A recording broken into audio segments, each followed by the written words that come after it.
Brasileños sobre Derecho Penal y Procesal Penal, volumen 2. Esta obra, coorganizada por el profesor Rodrigo Ríos y la profesora Lorena Machado y editada por Titan Loblanch, reúne a destacados autores de Brasil y Chile para poder analizar los desafíos contemporáneos de nuestros sistemas de justicia penal y procesal penal. Nos alegra poder contar con su presencia el día de hoy, martes 18 de noviembre, para poder fomentar este importante diálogo académico transicional. De esta manera, vamos a invitar al profesor Raúl Carmen Feliz, director del Centro de Estudios Penales, para poder recibir unas palabras de bienvenida.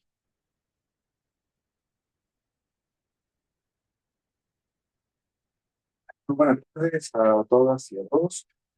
Para mí es un verdadero honor darles la bienvenida de mi calidad de director del Centro de Estudios de Derecho Penal, Universidad Talca, para la presentación de este libro, Diálogos Chileno-Brasileros de Derecho Penal y Derecho Procesal Penal, que ha sido coordinado por los profesores Lorena Machado de Brasil y el profesor Rodrigo Ríos de Chile, a quienes desde ya le expreso su reconocimiento por la dedicación y la capacidad de poder articular este libro. Así que felicitaciones por el trabajo que vamos a presentar el día de hoy.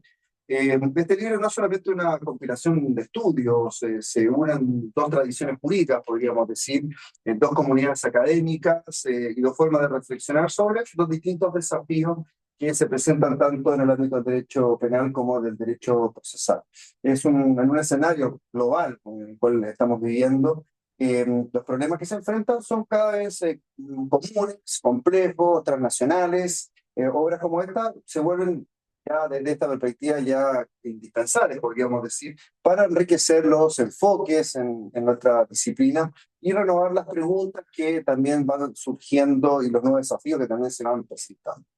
También quisiera saludar muy cordialmente a quienes son los autores, autoras que participan en este volumen. Su contribución no solamente fortalece este proyecto editorial, sino que además reafirma la importancia de lo que es el diálogo comparado, el intercambio de experiencias y de la construcción colaborativa de lo que es el conocimiento.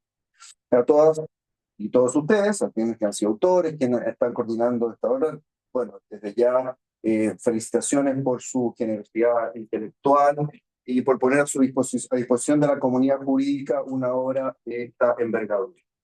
Estoy seguro que esta obra será de enorme utilidad para todos los que son investigadores, estudiosos y operadores de lo que es el sistema penal, tanto en Chile como en Brasil, y que contribuirá a la discusión crítica de los problemas que compartimos, desafíos en el ámbito penal, el delito, en las tensiones estructurales que se presentan en todo proceso penal, lo que pueden ser los problemas relacionados con la protección de los derechos fundamentales y todo lo que son los desafíos que presentan las transformaciones a nuestras instituciones penales. Finalmente, quisiera agradecer a todos y a todos quienes nos acompañan el día de hoy, a todos los aquí presentes. Su presencia también demuestra un interés particular para fortalecer lo que son los vínculos académicos y para seguir avanzando en lo que es la comprensión conjunta y rigurosa de lo que son las disciplinas tanto del derecho penal como del derecho procesal penal. También quisiera particularmente agradecer a quienes van a presentar esta obra, a los profesores Javier Velázquez, a Paula Medina, a la profesora Lorena Machado y al profesor Fabián Roque Arauz. Por estas palabras doy formalmente la bienvenida y agradecer nuevamente su participación en esta actividad. Muchísimas gracias.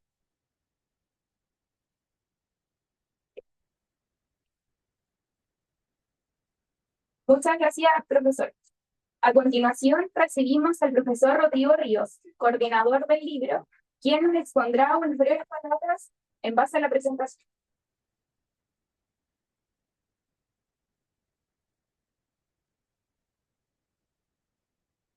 Muchas gracias. Buenas tardes a todos.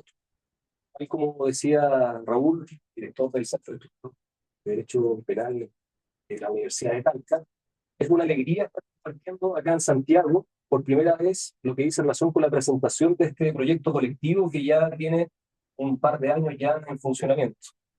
Surgió la idea, junto con Lorena Machado, la profesora que se encuentra aquí presente y nos acompaña, y tenemos el honor de que nos acompañe hoy día, para obviamente resaltar este vínculo, esta parcería, como se dice en portugués, con los profesores de Este país que tiene una particular característica, es por sí solo un continente. Hay una cifra que siempre me asombró, que las facultades de Derecho de Brasil, todas sumadas, son más o más grandes que el número del resto de las facultades del mundo consideradas en su totalidad. Por lo tanto, imagínense la potencia que significa establecer un diálogo directo entre Chile y Brasil bajo esta lógica para nosotros, que somos un pequeño país insular, así como diríamos, por decirlo de alguna manera, muy aislado del resto del continente, y Brasil, por toda la potencia que tiene, obviamente que ver en nosotros un ejemplo a seguir a partir de la reforma del año 2000, es una cosa que nos debe llenar de orgullo. Estos diálogos, de alguna forma, lo que buscan es borrar o tratar de atravesar esta barrera idiomática, territorial, utilizando finalmente la cercanía, y esta cercanía está a nivel intelectual. Por eso es muy importante que Lorena se encuentre presente acá, poder escuchar también al profesor Fabio, que se encuentra en Brasil y que nos expondrá a nivel de la tecnología virtualmente su palestra, pero también escuchar a los profesores chilenos que contribuyeron a esto. Quiero agradecer a cada uno de ustedes que se encuentran aquí, a los coautores chilenos que han contribuido en esta obra, así como también en el primer volumen, y ya nos estamos enfocando en la tercera versión de esta obra, que esperamos se constituya en una tradición que año a año permita que cada uno de nosotros tenga a su vez este vínculo, y también potenciar e incentivar a nuestros alumnos que se encuentran aquí presentes para que tomen también esta aposta, por decirlo en términos atléticos, y que ellos también puedan conversar, dialogar con los futuros operadores del sistema a nivel comparado. Brasil, para nosotros, debe ser siempre una referencia, así como también humildemente nosotros lo somos para ello. Por lo tanto, teniendo presente aquello, los dejo cordialmente invitados para que escuchemos estas ponencias de cada uno de nuestros profesores.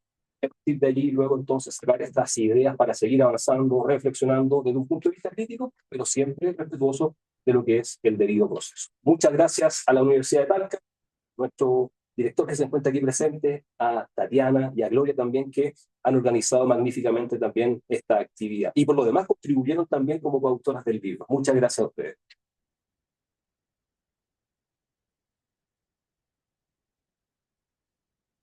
A continuación, daremos paso a la mesa de expositores, donde 4 destacados participantes de la obra, incluyendo a su coorganizadora, discutirán los temas centrales de sus capítulos y las reflexiones que plantea el libro. De esta manera, doy la bienvenida a Fabio Roque, docente de la Universidad Federal de Bahía, que nos acompaña desde la tecnología, a Paula Medina, académica de la Universidad Central de Chile, a Javier Velázquez, académico del Instituto de Ciencias Sociales de la Universidad de O'Higgins, y a Lorena Machado, abogada especializada en Derecho Internacional y coorganizadora de este volumen. Un fuerte aplauso, por favor.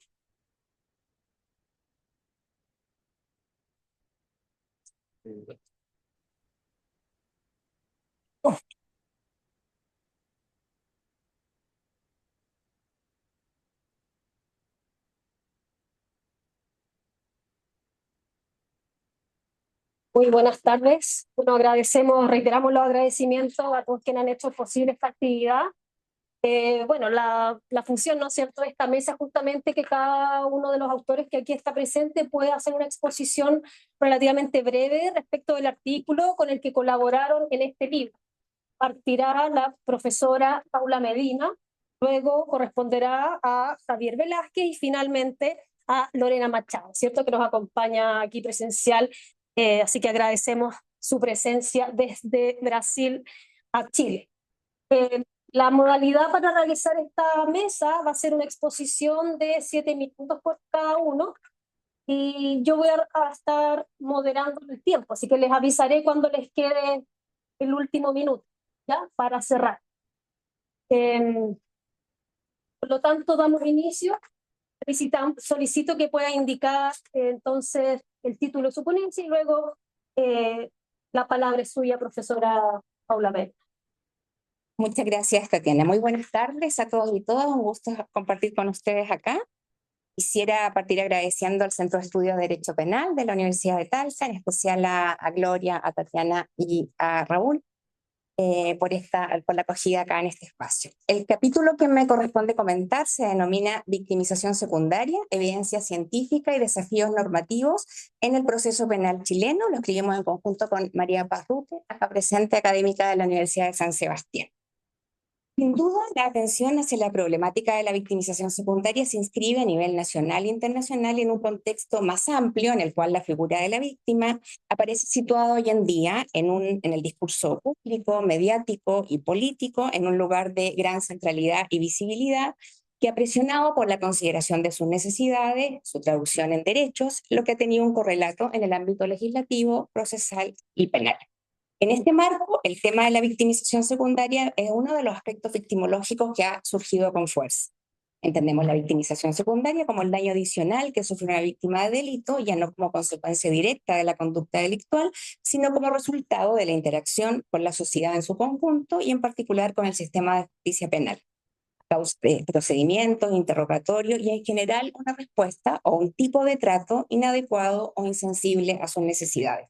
Tradicionalmente se la ha vinculado con las acciones que provienen exclusivamente desde las instituciones de la justicia penal, pero sabemos que la victimización secundaria también puede involucrar la respuesta familiar, comunitaria, comunicacional y social más amplia.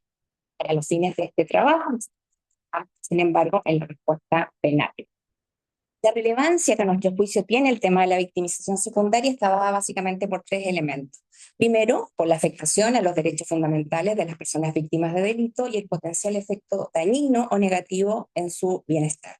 La victimización secundaria no solo puede sumar nuevas formas de sufrimiento, sino que puede amplificar o incluso cronificar algunos de los daños que ya ha sufrido la víctima. En segundo lugar, la victimización secundaria tiene relación con cuestiones tan fundamentales como el acceso a la justicia, la garantía de la tutela judicial efectiva, e incluso con aspectos esenciales como la credibilidad, la confianza y la legitimidad del sistema de justicia penal. En este sentido, también se conecta con lo que se ha denominado la dimensión subjetiva de la inseguridad. Sus personas no solo temen a ser víctimas de un delito, sino que también temen que en el caso de serlo, podrían no recibir la atención, protección, reparación ni justicia que requieren, y eso puede tener un impacto en su sensación de inseguridad. En tercer lugar, porque la evidencia muestra que preocuparnos por la victimización secundaria también tiene una arista instrumental que dice relación con el impacto que ésta puede tener en la retractación o la merma de la participación de la víctima en materia procesal penal. Dada esa relevancia y la aparición de este concepto de forma explícita y en algunos casos más implícita en un periodo más bien reciente en nuestra legislación procesal penal, surgió el interés de poder hacer básicamente dos cosas. Una revisión sistemática de la producción científica sobre el tema, con el objetivo de verificar efectivamente qué decía la evidencia sobre aquellas conductas, factores y elementos que podrían ser generadores de victimización secundaria, comparar y analizar hasta qué punto nuestra regulación en materia procesal penal estaba alineada o en sintonía con dicha evidencia científica. En otras palabras, si las conductas o acciones que nuestra legislación promueve o sanciona, supuestamente para prevenir o evitar la victimización secundaria, tienen un sustento empírico científico en la investigación victimológica. Para ello hacemos un análisis de algunos aspectos del Código Procesal Penal y sobre todo de tres leyes: la 21.057, que introduce la entrevista videograbada, la 21.523, que modifica cuerpos legales para mejorar las garantías procesales de víctimas de delitos sexuales, y la 21.675, que estatuye medidas para prevenir, sancionar y erradicar la violencia contra las mujeres en razón de su género. No me voy a referir en detalle sobre nuestros hallazgos para no hacer un spoiler y para que ustedes se mantengan motivados por leer el capítulo, pero sí solo adelantarles algunos resultados y reflexiones. En primer lugar, fue muy interesante constatar cómo la investigación victimológica sí ha comenzado a dialogar con nuestra legislación penal y procesal penal. Una hipótesis inicial que teníamos era que buena parte de estas regulaciones se habían construido más bien de manera intuitiva, muchas veces como reacción a casos emblemáticos que impulsaron reformas legislativas. Sin embargo, al revisar sistemáticamente la evidencia y contrastarla con la normativa, nos encontramos con un nivel de coherencia mayor al esperado. Muchos de los elementos regulados en estas leyes efectivamente se alinean con los hallazgos de la investigación victimológica y esta es una buena noticia. Ahora bien, dicho lo anterior, también constatamos que la investigación disponible sigue siendo insuficiente, especialmente en el contexto nacional. Para poder identificar con precisión cuáles son los factores más gravitantes en la generación de victimización secundaria del proceso penal, se necesita avanzar en investigaciones más rigurosas que consideren nuestras particularidades culturales, institucionales, organizacionales. El tercer elemento que pudimos constatar es que aunque existe cierta sintonía entre la evidencia científica y las normas analizadas, la regulación chilena sigue siendo fragmentada. Las medidas se han ido incorporando de manera más bien dispersa, con fuerte énfasis en algunos perfiles de víctimas, lo que deja descubierto a otros grupos igualmente susceptibles de sufrir victimización secundaria, como personas mayores, víctimas de delitos violentos, víctimas de crimen organizado, entre otros. Esta falta de integralidad plantea desafíos importantes para la equidad y la universalidad de la protección. En cuarto lugar, es importante reconocer que la prevención de la victimización secundaria no puede descansar, obviamente, solo en la legislación. Estamos ante un fenómeno complejo, multidimensional, heterogéneo, que exige transformaciones culturales y estructurales dentro de las instituciones del sistema de justicia penal y más allá. Supone formación especializada, protocolos claros, mecanismos de evaluación y monitoreo y políticas públicas intersectoriales que trasciendan lo estrictamente procesal. La ley es necesaria, pero no suficiente, y necesitamos avanzar hacia una comprensión más integral. Con esto, esperamos que el trabajo pueda contribuir a abrir una agenda de investigación más ambiciosa en nuestro país y también a reflexionar sobre cómo articular de mejor manera la evidencia científica, la práctica institucional y la producción normativa en torno a la prevención de la victimización secundaria y otros fenómenos victimológicos y criminológicos. Finalmente, queremos agradecer muy especialmente a Rodrigo Ríos y a Lorena Machado por esta invitación. Sabemos que entre todas las actividades laborales y académicas, participar en estos espacios implica un desafío, pero también lo vivimos como un regalo y una oportunidad para detenernos, producir, pensar, encontrarnos. Nos permiten generar redes, abrir diálogos y compartir miradas con nuestros colegas y amigos brasileños, ampliando perspectivas sobre fenómenos que en muchos sentidos, ya lo decía Rodrigo, son comunes a nuestras realidades.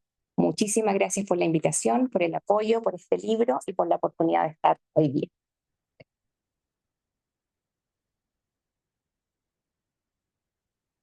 Agradecemos sus palabras a Paula Medina, docente cierto académica de la Universidad Central. Y nos falta el profesor Fabio Roque, que es académico, docente de la Universidad de Bahía en Brasil, quien nos acompaña online. Entonces, ahora que los vemos ahí, le voy a dar las palabras, la bienvenida, para que pueda comenzar con su ponencia, profesor. Por favor. Muito obrigado a todos, muito boa noite. Eu já começo pedindo licença para falar na minha língua nativa, mas acredito que não haverá maiores problemas para a compreensão. Eu quero agradecer imensamente o convite para participar desse evento e faço esse agradecimento nas pessoas do professor Rodrigo Rios e da professora Lorena Machado. Eu tecerei brevíssimas considerações sobre algumas questões envolvendo o processo penal brasileiro, porque realmente hoje nós temos uma discrepância muito grande em relação às alterações legislativas que foram promovidas, sobretudo no Chile.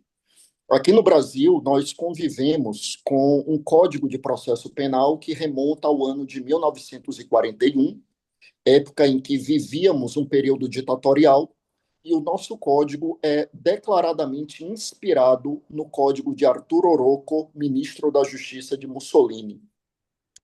Esse código, evidentemente, ele vem sofrendo inúmeras mudanças no decorrer das últimas décadas e, claro, na tentativa de se compatibilizar com a Constituição de 1988, que é uma Constituição de viés democrático e que observa direitos humanos, direitos fundamentais de um modo geral.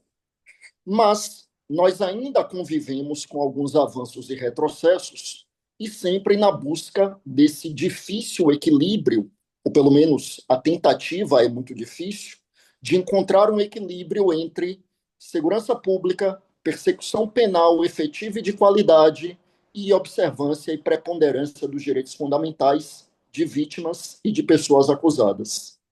Nós convivemos com alguns cenários em que nós temos alguns avanços na preservação dos direitos fundamentais, outros tantos em que ainda existe uma dificuldade muito grande, sobretudo pelo crescimento vertiginoso a cada dia de um discurso punitivista que coloca a punição a qualquer custo como solução para os graves problemas de criminalidade. Mas eu destacaria aqui, muito brevemente, dois avanços muito significativos na nossa legislação, que encontram ainda algumas resistências, sobretudo na opinião pública, mas que realmente foram mudanças significativas para o direito processual penal brasileiro. A primeira é a audiência de custódia. Por incrível que pareça, a audiência de custódia, a audiência de apresentação dos presos perante a autoridade judiciária só tem no Brasil 10 anos, embora nós tenhamos aderido à Convenção Americana de Direitos Humanos há muito tempo. A nossa Corte Suprema só entendeu obrigatória essa audiência de custódia no ano de 2015. E ela, evidentemente, tem representado, como eu disse, um avanço significativo na observância dos direitos fundamentais, no controle de eventuais excessos e, eventualmente, de prisões ilegais, mas ainda encontra desafios, sobretudo no que diz respeito à opinião pública, que, de forma equivocada, tem visto a audiência de custódia como um instrumento de impunidade, quando, em verdade, nada mais é do que a possibilidade de o judiciário apreciar de imediato eventuais excessos e eventuais irregularidades ou ilegalidades na custódia das pessoas conduzidas ao judiciário. E uma outra garantia, esta muito mais recente, que para nós, aqui nós chamamos de juiz das garantias. Esta é uma mudança que tem muito menos tempo. A alteração legislativa só se deu em dezembro de 2019, entrou em vigor em janeiro de 2020, mas a Corte Suprema só reconheceu a sua constitucionalidade há apenas 2 anos.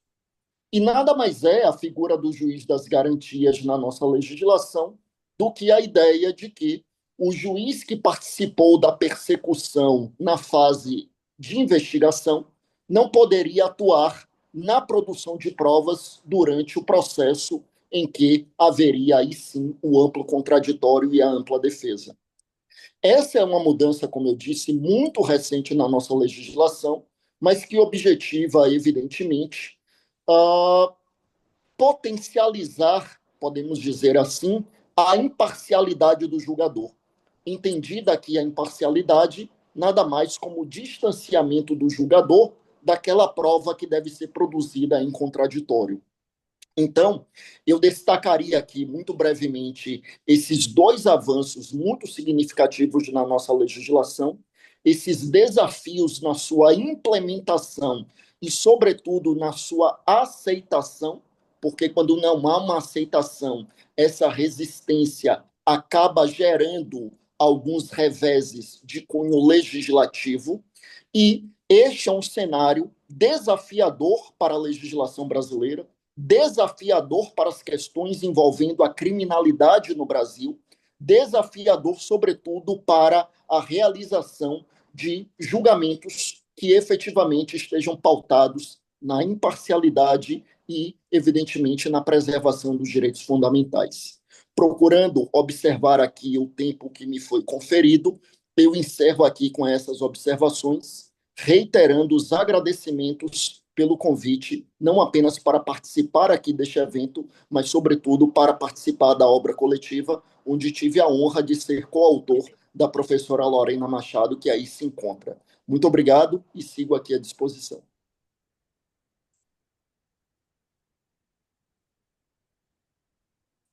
Gracias al profesor Fabio Roque. Damos entonces las palabras al profesor académico Javier Velázquez, académico del Instituto de Ciencias Sociales de la Universidad de O'Higgins, así que le doy la palabra para que pueda comenzar con su ponencia. Muchas gracias. Bueno, primero que nada, bueno, agradecer también la invitación a Rodrigo, a Lorena, digamos, por participar en este libro, en este ejercicio que genera una especie de comunidad epistémica entre los países, como para reflexionar un poco qué es lo que ocurre en cada uno, en qué estamos, ¿cierto? También, bueno, a Raúl, a Gloria, a Tatiana, digamos, para organizar esta actividad. Bueno, me toca comentar un poco el capítulo mío que se llama Eficiencia y Eficacia en la Administración del Sistema de Justicia Criminal chileno, y uno se preguntaría cuál es la relevancia en términos de por qué hablar de eficiencia y eficacia cuando pareciera ser que lo damos por sentado, ¿no? Pero cuando uno reflexiona sobre la eficiencia y la eficacia, que uno lo puede encontrar, ¿no es cierto?, en los distintos documentos del Poder Judicial, la Corporación Administrativa del Poder Judicial, si ustedes revisan los planes de desarrollo de los últimos 20 años, eficiencia aparece constantemente en los planes. Pero la eficiencia, desde un punto de vista epistémico, no es un concepto jurídico. Pero la eficiencia aparece en el Código Procesal Penal, sí. Si ustedes revisan el mensaje que envió el presidente Frey y la ministra Soledad Alvear, hablan de que, en definitiva, esta reforma procesal penal viene a superar un trauma que era la lentitud del sistema antiguo. Y por tanto, que sea eficiente es algo positivo. Y uno puede revisar la ley orgánica del Ministerio Público y encontrar una llamada a la eficiencia, ¿no es cierto? La eficiencia no es un concepto jurídico. Claudio Fuentes Maureira señala que lo más cercano que teníamos antes de la reforma procesal penal sobre eficiencia en el derecho procesal penal era la llamada y mentada economía procesal. Pero el desarrollo de la economía procesal desde la perspectiva de la literatura procesalista hasta el día de hoy no tiene la connotación de eficiencia. Y luego, en definitiva, este capítulo lo que pretende hacer es una primera reflexión para los abogados y abogadas, para plantear quizás no debiéramos tomar por sentado el concepto de eficiencia y quizás debiéramos reflexionar qué es lo que implica, ¿no? Porque cuando uno hace, como lo que nosotros hicimos con Nicolás Ulloa, que estamos trabajando en el capítulo, y nos sentamos a mirar los manuales de procesal, desde el de Sabas Chaguán, ¿cierto?, hasta los más recientes de Andrés Cruz, ¿no? Y uno empieza a buscar si hay, todo el mundo entiende eficiencia de manera diferente. Porque nuevamente, eficiencia y eficacia no son conceptos jurídicos. No siendo conceptos jurídicos, son conceptos que están contenidos en la ley. Estando contenidos en la ley, ¿tienen una relevancia para todos ustedes? La tiene mucho más de lo que ustedes creen. Aquellos que litigan, ¿no es cierto?, alguna vez han logrado ver aquella hermosa sábana Excel que establece, ¿no es cierto?, la agenda del tribunal. ¿Has visto la agenda del tribunal? Bueno, ustedes se sorprenderán que desde la perspectiva epistémica del sistema gerencialista, esa es una tecnología maravillosa del New Public Management, que dirige todos los que litigan acá o todos los que perecen en el tribunal. La vida de ustedes está mediada por esa sábana Excel, ¿no es cierto?, donde se van fijando todas las audiencias y donde además ustedes tienen que llegar al tribunal, o si ustedes son jueces o juezas, tienen que apurarse y de todas maneras tratar de terminar antes de las 2 de la tarde, porque la vida de todo el mundo se vuelve un infierno si no se termina antes de las 2 de la tarde, ¿no es verdad? Y de alguna manera pareciera ser que un concepto que no es jurídico, que ingresa a través de la reforma procesal penal, está mediando la vida de todos ustedes, aquellos que intervienen en el sistema penal. Y en realidad, ¿y qué es la eficiencia? Bueno, la eficiencia desde la perspectiva de la literatura New Public Management, la eficiencia es obtener un resultado con el menor costo posible.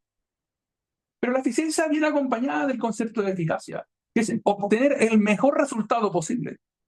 En estricto rigor, si usted va a un McDonald's, yo pido una hamburguesa, ¿no? Usted obtiene la misma tipo de hamburguesa si la pide acá en Santiago que si la pide en Temuco. O sea, McDonald's en Temuco, por supuesto. Que si la pide en Rancagua, ¿no es cierto? Y uno más o menos recibe lo mismo, el misma hamburguesa. Ay, pero no es una Smash Burger, que se ha puesto aquí como tan famosa acá en Santiago. Es hamburguesa, ¿no es verdad? Y es comida rápida, pero al mismo tiempo usted recibe la misma eficiencia, rápidamente le entrega la hamburguesa, particularmente a aquellos que tienen un resaca, ¿no?, desde el día siguiente. Y al mismo tiempo es más o menos la misma calidad, ¿vale? Bueno, una de las grandes cosas que uno puede plantear desde la perspectiva, yo he hecho etnografía en Chile, esa observación de audiencia por más de 8 meses en la Araucanía y en Biobío. Además hice observación etnográfica en Escocia y estoy trabajando con colegas en España. Entonces, que parece que en distintas tradiciones jurídicas que no debieran parecerse, la eficiencia se está volviendo algo, está permeando a todo el mundo. O sea, si usted vive eficientado, o sea, a usted le dicen, por favor, señor abogado, apúrese, no tenemos tanto tiempo, tenemos que seguir a la siguiente audiencia, ¿no? Por el mismo juez que tiene que apurarse, porque en realidad tiene que, si se demora mucho en esta primera discusión de prisión preventiva, después se puede atrasar, ¿no? Está pasando acá, en Chile, está pasando en España, está pasando en Reino Unido, en Inglaterra. Y pareciera ser que lo interesante es que, pese a que todos estos países tienen tradiciones jurídicas diferentes, los colegas que están litigando viven en este punto donde se hace una gestión eficiente del tiempo y parece que apuran a los defensores y a los fiscales acá en Chile, y también los jueces de España y también los jueces de la Magistrate Court también están apurando a los colegas. Y parece que la eficiencia, ¿no es cierto?, se traduce en algo que no tiene frontera y que de alguna manera sistemas que tienen que ser completamente diferentes se empiezan a asimilar. Lo que hicimos acá en este primer en este capítulo fue decir, bueno, preguntemos dónde está la eficiencia y la eficacia. Y empezamos a dar unas primeras líneas, ¿no? Spoilers a leer, la idea, si usted lee este capítulo, nosotros hacemos una primera reflexión tímida, una invitación a los abogados y abogadas a quizás empezar a replantearnos qué es esto de eficiencia. En mi perspectiva, yo lo que estoy observando en el sistema judicial chileno es que hay mucha eficiencia y hay poca eficacia. Y pareciera ser que lo que está ocurriendo en Chile y en otras partes del mundo también es que esta presión por la eficiencia, esta presión por terminar la mayor cantidad de los casos de manera rápida, está matando el proceso. ¿Por qué lo está matando? Porque está simplificando el proceso.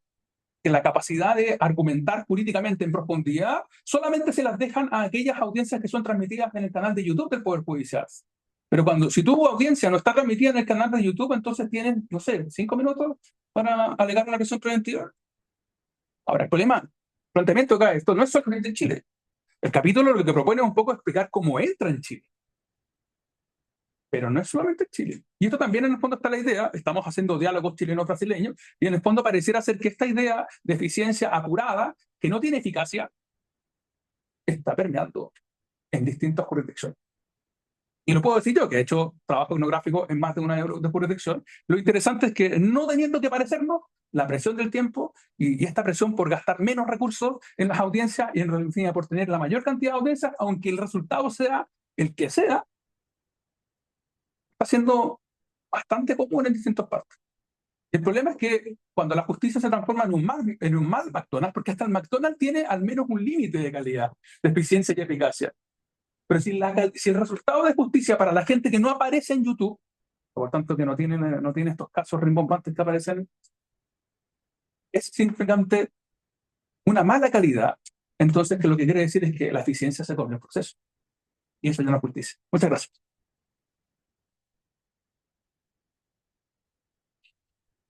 Muchas gracias, Javier Velázquez, por presentarnos tu artículo, ¿no? Muy interesante de todos modos.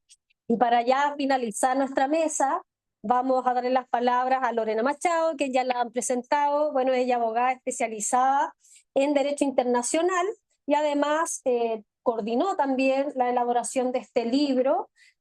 Por lo tanto, tienes las palabras, ¿cierto?, para comenzar con tu ponencia. Muchas gracias. Mejor este micrófono, no sé si da permiso.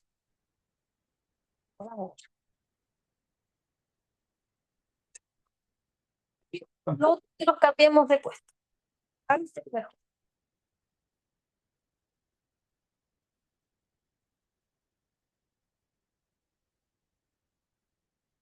Hola a todos. Primero quiero pedir disculpas porque mi español no es muy bueno. Entonces yo voy a hablar en mi lengua materna, que es portugués. Pero también quiero agradecer profundamente al profesor Rodrigo Ríos, que es un gran amigo de Brasil y una referencia para nosotros. Y quiero agradecer a todos los profesores que están acá y que vivieron en nuestro proyecto. Para nosotros en Brasil es muy importante porque como el profesor, el doctor, es juez federal Fábio Roque habló a minutos atrás, en Brasil tenemos severos e históricos problemas de autoritarismo penal dictatorial. Yo pienso que son problemas muy parejas con problemas chilenos, pero nosotros enfrentamos estos problemas de formas diferentes en unas partes, en formas parejas en otras partes. Entonces, ahora yo voy a pasar a português. Dessa vez capaz. Vou falar um pouco sobre cooperação jurídica internacional em matéria penal, sobre tratados internacionais, que é a área na qual eu trabalho e tenho uma longa experiência, assim também como o professor Fábio Roque, que era juiz federal. Atuo especialmente nesta área de cooperação em matéria penal, enfrentamos diversos problemas no Brasil que se refere ao controle de convencionalidade. Ainda é uma temática pouco enfrentada, tanto no meio acadêmico quanto no meio judicial. O artigo que eu e Fábio escrevemos e tema sobre o qual venho academicamente me dedicando há muitos anos é justamente o controle de convencionalidade, o controle de convencionalidade da Corte Interamericana de Direitos Humanos. Eu sei que o Chile tem uma grande atuação, grande e importante atuação no sistema interamericano, tanto perante a Comissão quanto perante a Corte Interamericana. Inclusive, um caso muito importante foi o caso Jaime Arellano, que pela primeira vez frisou a tese do controle de convencionalidade. No Brasil, como o professor Fábio relatou, nosso Código Penal e o nosso Código de Processo Penal são de 1941. Então, neste momento, o Brasil vivia uma ditadura, ainda é o mesmo Código Penal, depois voltamos a um momento democrático e depois voltamos a uma nova ditadura, que no Brasil durou de 64 a 85, e nós tivemos muitas dificuldades para ultrapassar este período. Nossa Constituição Federal atual é de 1988, embora os nossos sistemas penais ainda sejam de 1941. Então, nós enfrentamos problemas muito severos em relação à interpretação da Constituição, dos tratados internacionais de direitos humanos, não somente do ponto de vista de cortes locais, como também de cortes superiores. Com a globalização iminente, que inclusive nos permite estar aqui neste projeto maravilhoso,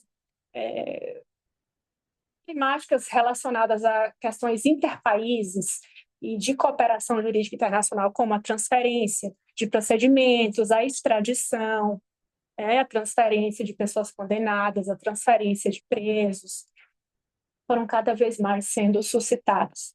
E o Brasil, a partir do final da ditadura militar e início ali dos nossos governos democráticos após a nossa ditadura, fomos aderindo a diversos tratados internacionais, como o principal, que é a Convenção Americana de Direitos Humanos, e ao sistema interamericano, para além do sistema onusiano, que é o sistema universal.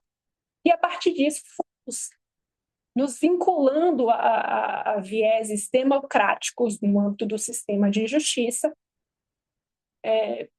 por um lado, e por outro, mantivemos o nosso sistema penal e o nosso sistema processual penal no mesmo código ROCO, inspirado em Manzini, de 1941, e que ultrapassou 2 ditaduras militares. Então, não sei se vocês conseguiriam perceber a gravidade dessa problemática no Brasil, porque sei que vocês fizeram uma importante reforma, que inclusive inspira muito a nós brasileiros.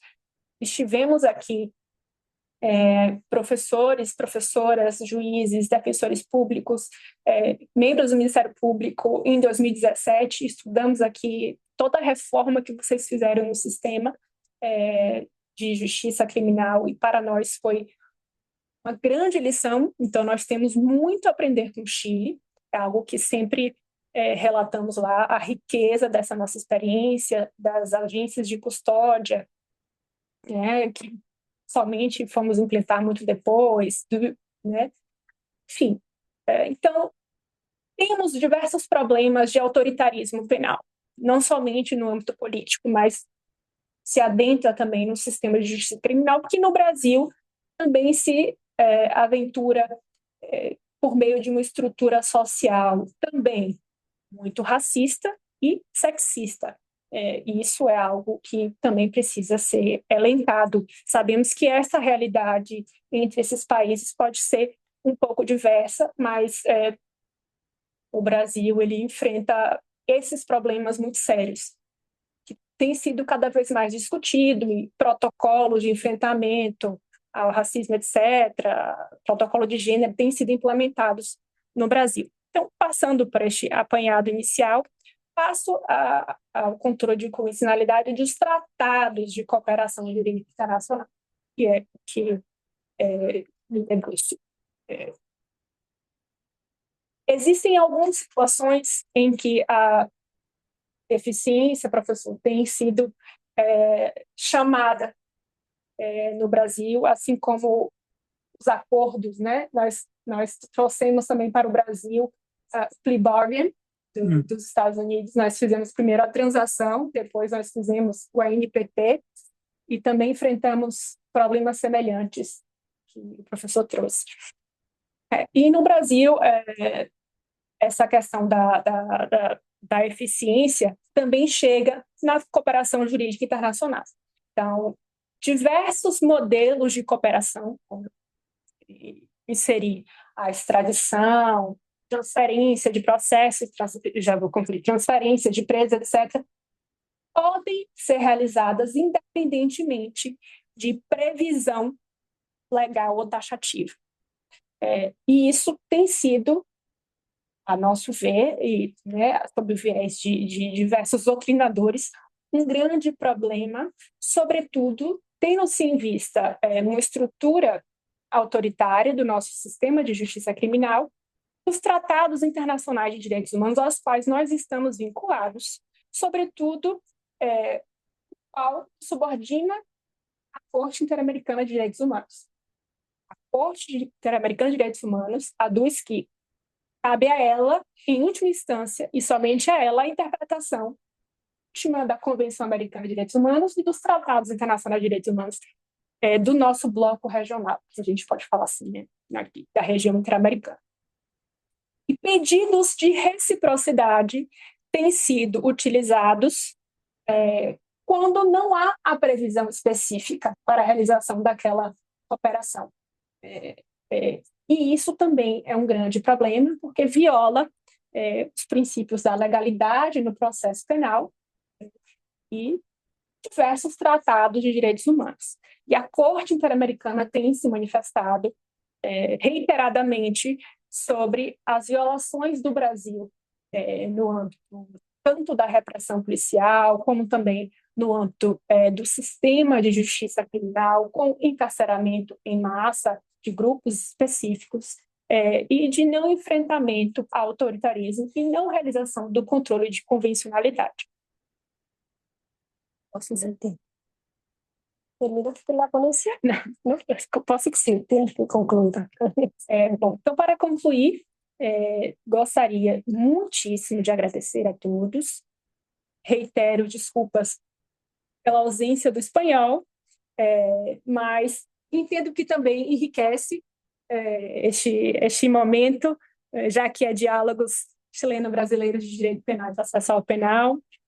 Estão todos convidados a aprofundar esse diálogo, porque somos uma região que tem histórias parecidas e precisamos de realizar diálogos permanentes para melhorar o enfrentamento às violações dos direitos humanos na região.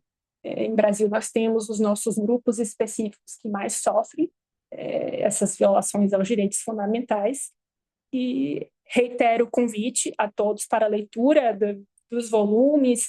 É um projeto que pretendemos levar à continuidade, porque é muito importante. Também finalizo dizendo que nós admiramos muito o Chile, a história do Chile,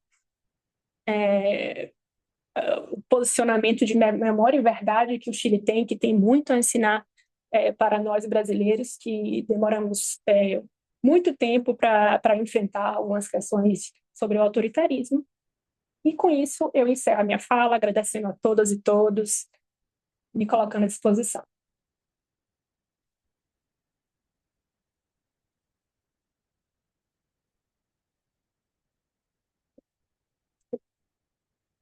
Agradecemos a los expositores y las expositoras también que expusieron en esta mesa y claro, por el lanzamiento del libro que finalmente nos convoca en esta actividad. Vamos a tener otra instancia para poder acercarnos los coautores, coautoras y hacer preguntas quizás en la instancia del café, ¿ya? Sobre la materia que a cada uno quizás le pueda interesar. Entonces, bueno, damos por cerrada la mesa de los expositores y expositoras, así que muchas gracias por sus palabras, por sus aportes muy interesantes cada uno.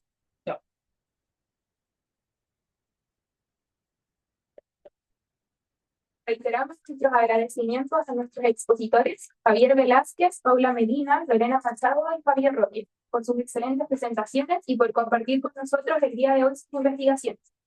También felicitamos a todos los autores y autoras que formaron este segundo volumen y de este modo los invitamos a pasar adelante para poder fotografiarlos y dejar en constancia este encuentro, por favor.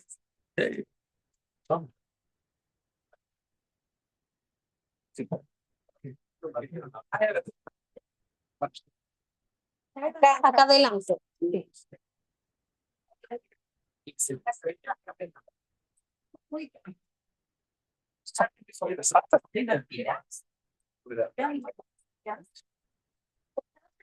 Será mejor con el proyector nos vamos a ver recortado.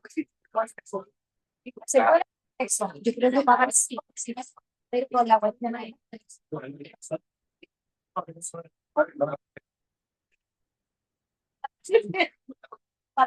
Mucho.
Sí.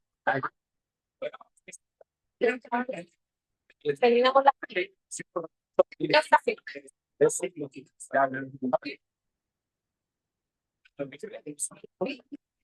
Así, cierra. Igualísimo.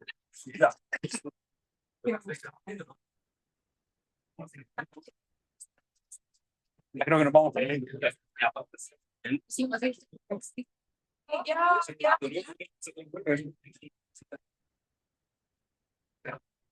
Queremos mencionar para finalizar que el libro ya está disponible a través de la editorial Fire Locage y sin duda nos deja abiertas múltiples líneas de investigación y esperamos seguir impulsando desde el Centro de Estudios Penales. Concluido el lanzamiento y los dejamos cordialmente invitados a poder compartir un vino de honor en el espacio contiguo. Muchas gracias y muy buenas tardes a todos.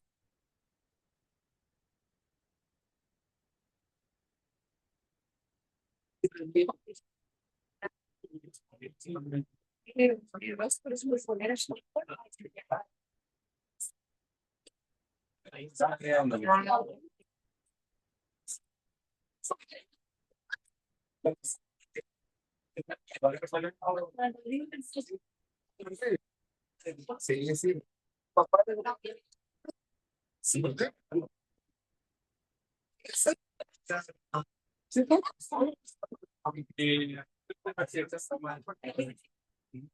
Bravo,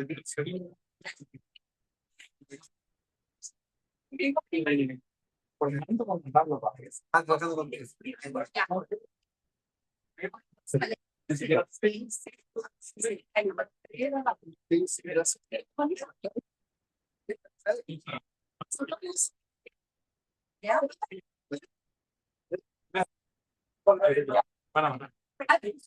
Ya te voy. ¿Sabes? Y hace muy bien. Que lo vemos pecados. Bueno, años igual se va a la postura de así.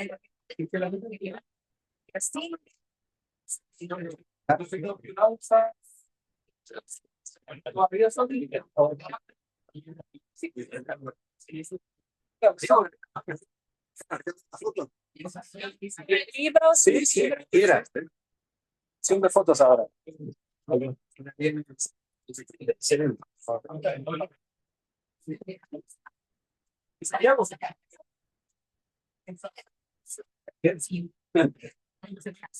Ah, bueno, sí.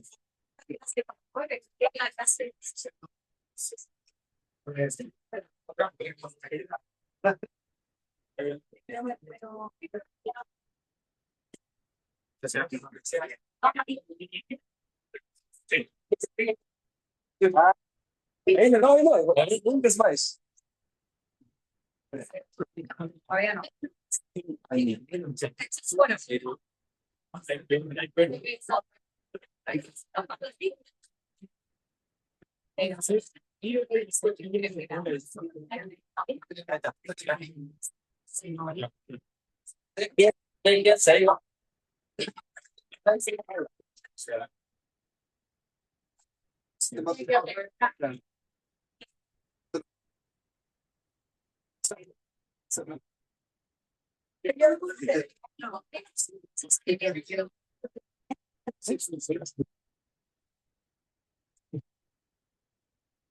Este mail lo tengo acá.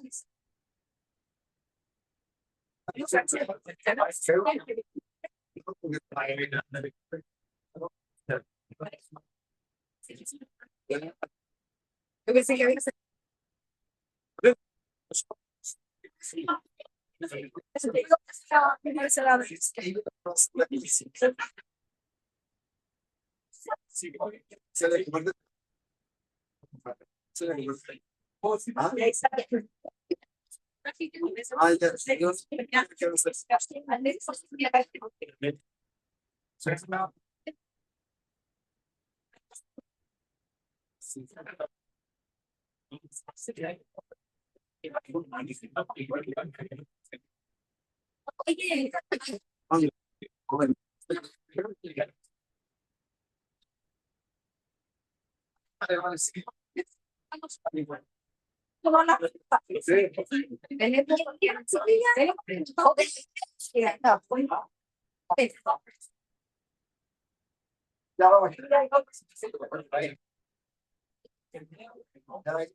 Vamos a comer.